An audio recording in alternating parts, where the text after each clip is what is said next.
Hello everyone, welcome to ASAP NEET. So we are also including physics from now, in which we will cover all the related important topics which will surely help you in getting good marks.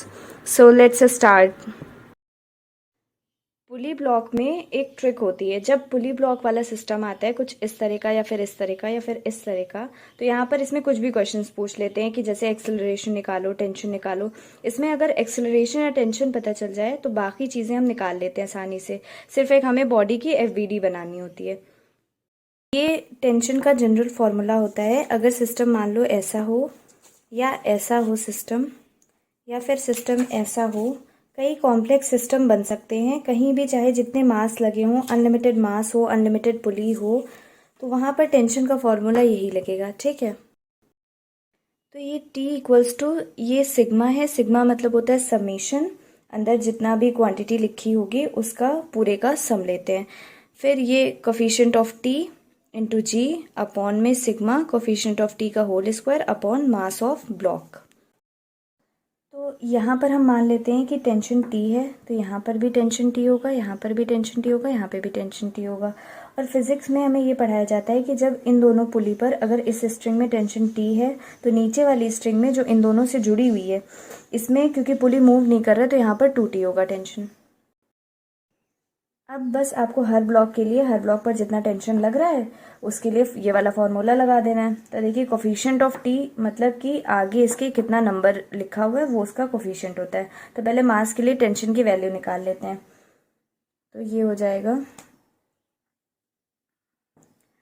T equals to, यहाँ पर जितना force लग रहा है सिर्फ T लग रहा है यहाँ पर ना, तो ये हो जाएगा, इसको हम लिख सकते हैं 1 इंटू टी लिख सकते हैं। तो यहाँ पर इसका कोफिशिएंट 1 है, तो यहाँ पर हम लिख देंगे 1 इंटू जी। जी से यहाँ पे मल्टीप्लाई हो रहा है। ठीक है, इसमें ऐड करेंगे, यहाँ पर है 2T, तो यहाँ पर इसका कोफिशिएंट है 2, तो 2 इंटू जी, प्लस इधर है 1 इंटू टी, तो 1 कोफिशिएंट है तो 1 इंटू जी हो गया।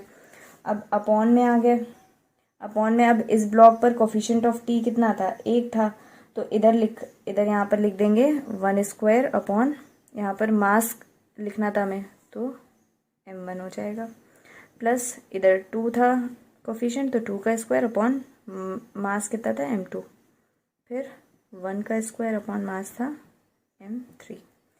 ये यहाँ से हमारा आ जाएगा बहुत ही आसानी से टेंशन।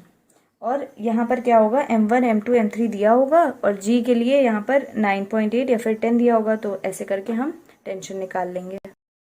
अब अगर इस ब्लॉक पर इसका एक्सेलरेशन पूछ ले तो इसका हम एफबीडी बना लेंगे। ठीक है, इधर हो गया मास, यहाँ पर मास हो गया m3, ऊपर लगेगा टेंशन T, नीचे लगेगा mg, लिख लो m3 इंटू जी।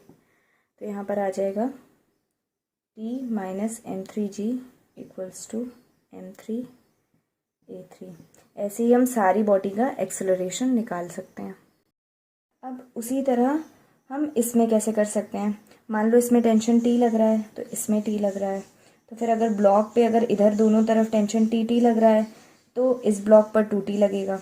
ठीक है, तो इसमें जब 2T लग रहा है तो इस स्ट्रिंग में 2T लगेगा।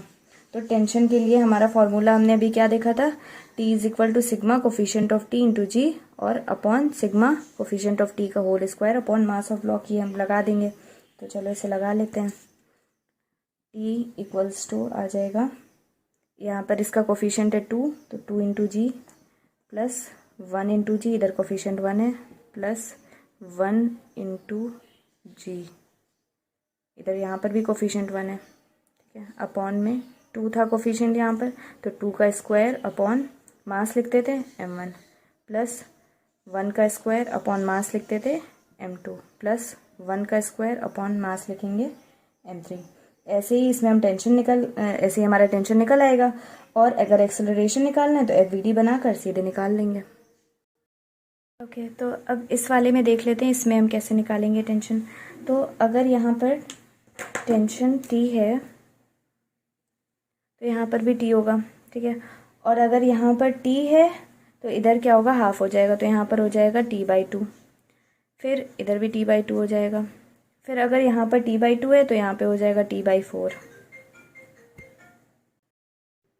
फिर ऐसे करते करते अनलिमिटेड तक ये जा सकता है। ये एक अनलिमिटेड पुली का पूछ सकते हैं। मेन जनरली ये जेईई मेंस में पूछते हैं, पर अगर ये नीट में आया तो ये अच्छा क्वेश्चन बन सकता है। ठीक है, तो यहाँ पर आप टेंशन लिख सकते हैं t इक्वल्स टू,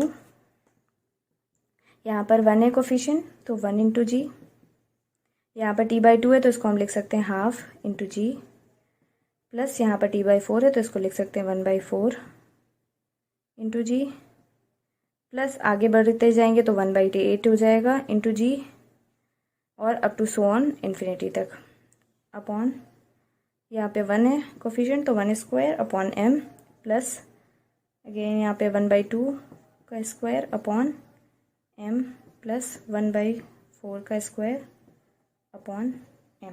अब इसे अगर हम सॉल्व करेंगे तो कैसे करेंगे, यहाँ पर हम क्या करेंगे, g को कॉमन ले लेंगे और यहाँ पर फिर ऊपर बचेगा 1, 1/2, 1/4, 1/8 बचेगा। तो अगर मैथ्स और फिजिक्स में थोड़ा सा भी बेसिक पता है तो ये पता होगा that sum of infinite GP जो होता है, देखो जैसे यहाँ पर सम ऑफ इन्फिनाइट जीपी क्या है, 1, 1/2, 1/4, 1/8, तो यहाँ पर सम ऑफ इन्फिनाइट जीपी क्या होगा, 1/1 माइनस 1/2, तो ये आ जाएगा 2।